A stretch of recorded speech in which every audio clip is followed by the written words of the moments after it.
그 뉴스에는 지금 뭐라고 자꾸 나오냐면 고학력자 실업이 많다라고 이야기를 하잖아. 그럼 우리는 고학력을 뭐라고 이야기해야 돼? 대졸자? 대졸자가 고학력이 맞아? 애매하네요. 그러니까 예전에는 대졸자가 고학력이었지. 대졸자가 40%밖에 안 되고 그랬을 때. 근데 지금은 대졸자 70%잖아. 그러면 누구나 다 한다라는 거잖아. 근데 그렇게 많은 수의 대졸자들은 고학력자라고 얘기해버리니까 중소기업들 가기 싫은 느낌이 막 팽배해져 버려가지고 중소기업을 기피하는 거 아닌가 그런 생각도 드는 거고, 나는 지금 연구를 하시는 분들이 그런 말들을 엄청 조심했으면 좋겠어.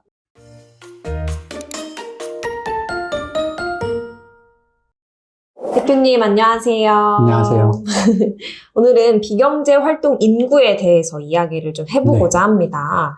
이번에 통계청에서 나온 자료에 의하면 대학을 졸업하고 나서 경제활동을 하지 않는 대학 졸업자가 상반기에 최고 규모를 기록했다고 합니다. 그지? 네, 무려 405만 8천 명의 대학 졸업자가 아르바이트도 안 하고 집에서 쉬었다고 하는데요. 이는 코로나가 퍼졌던 21년도보다도 더 많은 수의 사람이라고 합니다. 맞아. 이제 SBS에서 경제학 교수님 두 분이 나와서 이야기하는 걸 제가 좀 들었는데 의견이 조금 엇갈리더라고요. 한 교수님은 어쩔 수 없이 취업을 못하는 거다. 다른 교수님은 갈 곳은 있는데 중소기업을 피하는 거다. 대표님이 보시기엔 어떤 게 맞다고 생각하시나요? 두 개 중에 하나 고르라고 한다면 신세동 교수님, 숙명여대 교수님이 하신 게 저는 맞다고 생각을 해요. 근데 지금 우리 청년들을 괴롭게 만든 상황 자체는 중소기업을 기피하는 현상까지 합쳐진 거죠. 중소기업이 우리나라를 살리려면은 중소기업이 중견기업 되고 대기업 되면 좋은 거잖아. 그게 안 돼서 지금 이런 거잖아. 맞아요. 결국에는 그 일자리 양극화 때문에 이제 이런 일이 벌어지는 건데, 근데 지금의 충격은 조금 다른 것 같아. 왜냐면 예전보다 지금 쉬어쓴 인구가 너무 많다라고 이야기를 하고 있단 말이에요. 그래서 지금 이제 통계청에서 계속 자료가 나오니까 그 뉴스에서 계속 이거 쉬어쓰면 계속 거론하고 있어. 내가 그때 지지난번 영상인가 그거 이야기했잖아요. 그 쉬었음이라고 이야기하는 그 조건. 일주일 동안 취업 준비 아무것도 안 하고 1시간 이상 돈을 벌 목적으로 일하지 않았을 경우에 쉬었음이라고 이야기하는데, 내가 이걸 경제 문제라고 이야기했던 이유가 뭐냐면 그 쉬었음이라고 응답하는 사람 중에 75%가 일을 했었던 사람. 그러니까 경력자인데 일을 쉬는 사람이라는 거 있고, 그 다음에 응답했던 것 중에 거의 뭐 한 30~40% 이상이 원하는 일자리가 없어서라고 이야기했잖아. 그렇기 때문에 나는 이게 경제 문제라고 봤지. 그래서 내가 이야기를 했는데 이제 우리 교수님들께서 나와가지고 이제 막 갑론을 막 하고 계시는 걸 봤더라고. 제 생각에는 지금 우리나라의 비경제 활동, 그러니까 실업으로 잡혀야 될 건데 비경제 활동 인구로 잡히니까 고용 상황이 좋은 것처럼 보이는데, 실제로는 우리나라에 있는 그 여러 가지 실업들이 있단 말이야. 내가 배운 실업은 지금 우리나라에서 다 벌어지고 있는 것 같아. 실업의 종류. 그래서 지금 이거는 경제가 안 좋아서 발생한 게 맞다. 중소기업 기피 현상은 지금 한 해 문제가 아니기 때문에 지금 405만까지 늘어가지고 지금 쉬었음이라고 잡히는 건 무조건 경제 문제일 거다. 난 그렇게 예상을 했어요. 우리나라의 모든 실업 유형이 다 보인다고 하셨는데 그건 어떤 말인가요? 붙이면 실업이란 무슨 실업, 무슨 실업 다 붙이거든. 근데 이제 대표적으로 그 자발적 실업과 비자발적 실업으로 나눠져요. 근데 자발적 실업 같은 경우에는 어떤 게 있냐면은 첫 번째는 이제 마찰적 실업이라는 게 있어. 이제 뭐 사업간에 이쪽에서 철수를 한다? 그러면 딴 데로 이동을 해야 되고, 그 다음에 우리 지역에는 일자리가 없다. 근데 딴 데는 일자리가 있다. 그러면 또 노동자들이 이동을 해야 되고, 그 다음에 그 노동 수요 공급이 일시적으로 안 맞춰지는 거, 특정한 장소나 상황에 의해서 일시적으로 맞춰지지 않는 거, 이걸 이제 마찰적 실업이라고 하는데, 우리 서울 경기권의 일자리가 거의 50% 이상 있는 걸 봤을 때 또 마찰적 실업이라고 생각이 드는 거야.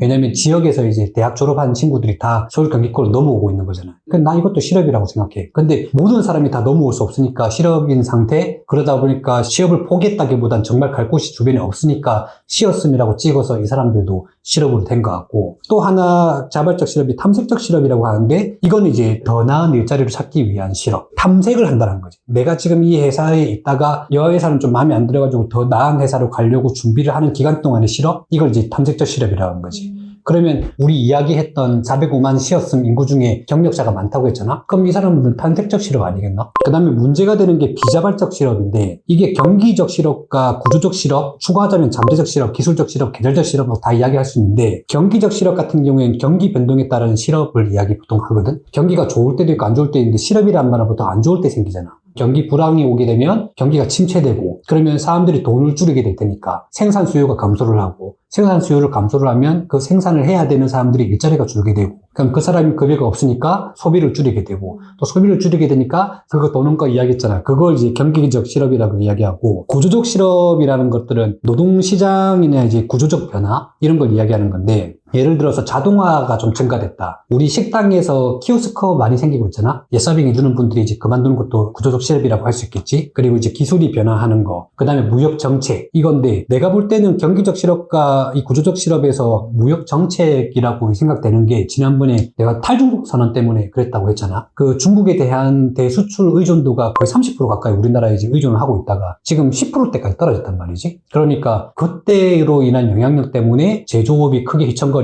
제조업 휘청거리면서 그 신입사원들의 그 일자리가 줄어들었다. 나는 이렇게 생각을 했던 거였지. 정확치는 않아. 어쨌든 탈중국 선언 이후에 대중국 수출 의존도 그게 떨어진 건 확실하게 영향을 많이 미칠 거다. 그 생각이 들더라고요. 우리나라에는 지금 여러 가지 종류의 실업들을 다 겪고 있는 상태가 아닐까라고 생각을 했어요. 그 교수님들이 이야기했던 게, 비경제 활동 인구로 이렇게 많다, 쉬었으면 이렇게 많다, 쉬었으면 비경제 활동 인구거든? 근데 그 신세동 교수님도 이거는 쉬었으면 아닌 것 같다. 어쩔 수 없이 이렇게 일을 못하게 된 거다. 그래서 나는 이것도 실업으로 잡혀야 된다라고 이야기를 했는데, 내가 볼 때도 이거는 경기 때문에 망해가고 있는 거다. 그런 생각이 들어요. 그런 다양한 것들을 고려했을 때 비경제 활동 인구가 아니라 실업으로 봐야 하는 거 아닌가라는 말씀이신 거죠? 네, 전문가분들이 이거를 어떻게 구분하냐에 따라서 이제 명칭적으로 볼 때는 지금 비경제 활동 인구가 맞지. 왜냐면 그분들이 선택을 했던 게 지난 일주일 동안 경제 활동을 하기 위해서 활동한 게 없다라고 했기 때문에 쉬었음이긴 한데, 그걸 왜 안 했냐라고 하는 거지. 왜 안 했냐라고 조건으로 이제 붙여버리면 이거는 비경제 활동 인구가 아니라 어쩔 수 없이 구조적 실업, 경기적 실업, 탐색적 실업도 포함돼서 쉬었음이라고 선택을 할 수밖에 없는 거지. 충분한 일자리라고 이제 만들어지지 않는 거야. 그래서 그 뉴스에는 지금 뭐라고 자꾸 나오냐면 고학력자 실업이 많다라고 이야기를 하잖아.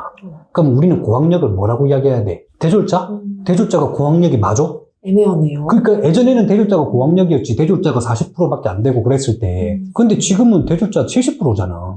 그러면 누구나 다 한다라는 거잖아. 근데 그렇게 많은 수의 대졸자들은 고학력자라고 얘기해버리니까 중소기업들 가기 싫은 느낌이 막 팽배해져 버려가지고 중소기업을 기피하는 거 아닌가, 그런 생각도 드는 거고, 나는 지금 연구를 하시는 분들이 그런 말들을 엄청 조심했으면 좋겠어. 그냥 고학력자가 아니라 대졸자, 초대졸자, 대학원 졸업생들 이런 분들로 차라리 의미하면 하지, 대졸을 지금은 고학력자라고 말하기는 어려울 것 같다. 그 뉴스에서도 고학력자의 뭐 실업, 고학력자 쉬었음, 많았음 이런 말들은 크게 의미가 없고 오히려 노동시장을 더 나쁘게 만들어버리는 작용을 할 것 같다. 그런 생각이 들어요. 그럼 중소기업을 기피하는 원인을 해소할 수는 없을까요? 중소기업을 기피하는 원인 자체가 너무 구분해서인 거 아닌가 싶어. 왜냐면 대졸자라고 하는 고학력자가 중소기업을 다니는 걸 하향 지원이라고 표현을 쓴단 말이야. 우리나라의 중소기업이 99%인데 70%의 고학력이라고 하는 대졸자가 중소기업에 지원하지 어딜 지원하겠어. 근데 그걸 하향 지원이라고 이야기하는 순간 사람들이 중소기업에 지원하고 싶겠냐고. 중소기업 중에서도 진짜 알짜 기업들만 이제 들어가도 중소기업 다닌다는 그 느낌이 들 거 아니야. 우리나라에 예전에 너무 빨리 발전해 오면서 대졸자가 많이 늘게 됐는데, 지금 우리나라의 기업들 규모랑 매칭을 했을 때 대졸자와 기업 규모의 매칭이 안 된다라는 거지. 그러니까 중소기업 기피 현상을 없앤다라는 말 자체도 필요 없는 거야. 그냥 우리가 가야 될 곳은 중소기업인 거야. 대기업으로 갈 사람들은 뭐 15%에서 17% 정도 될까 말까인데, 나머지는 다 중소기업 가야 되는 건데, 다 이제 하향 지원이라는 표현을 써버리니까 난 그게 가장 큰 문제라고 생각해. 그래서 중소기업 기피 현상 원인을 없앤다라기보다는 인식 자체가 곧 바뀔 거야. 왜냐면 일을 안 하고 살 수는 없거든. 지금 우리 부모 세대들이 어느 정도 돈이 있기 때문에 지금 일 안 하고도 어떻게 같이 그냥 손가락 하나만 더 놓으면 되는 거니까 살 수 있다 치자. 근데 그게 몇 년이나 갈까? 그래서 그 분위기는 점차 깔아앉을 거야. 아마 대학을 꼭 가야 되냐라는 생각도 하게 될 수 있어. 그래서 중소기업 기피 현상을 해소할 방법은 중견기업, 대기업 많아지는 수밖에 없는데, 그건 현실적으로 좀 불가능하다. 마지막으로 영상을 보시는 시청자분들께 한 말씀 부탁드립니다. 좋아요, 구독, 알림 설정까지. 제가 자꾸 중소기업이라도 바로 입사 지원해라, 그렇게 일을 해라, 그러면서 경력을 쌓고 자기개발하면서 인력 이동, 노동 이동을 하셔라, 그렇게 이야기를 많이 드리는데, 왜 그런 말씀을 드리냐면 집에서 어느 정도 여유가 있어가지고 취업 준비를 좀 잘 할 수 있는 여건이라고 한다면은 게으르지 않게 열심히 해서 이제 위에 있는 기업으로 가면 좋겠다 생각이 드는데, 현재 상황이 좋아질 거라는 느낌이 잘 안 보여서 그래요. 그러면은 어디든지 일을 해야 되는 게 맞는 거고, 경력자 선호 한다니까. 경력을 쌓고 나서 자기 개발하면서 더 나은 기업으로의 이동을 목표로 해야지 지금 당장 원하는 일자리 없다고 중단할 건 아니다. 그래서 지금 바로 일을 하라고 말씀을 드리는 거고, 꼰대로서의 느낌이 아니라 그냥 학교 선배의 느낌으로 이야기를 드리는 거니까 조금 신경 써가지고 그나마 괜찮은데 취업을 빨리 했으면 좋겠습니다.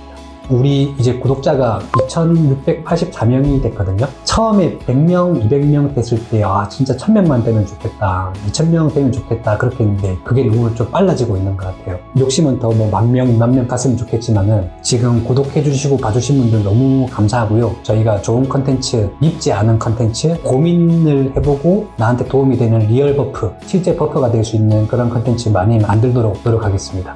이상입니다. 안녕.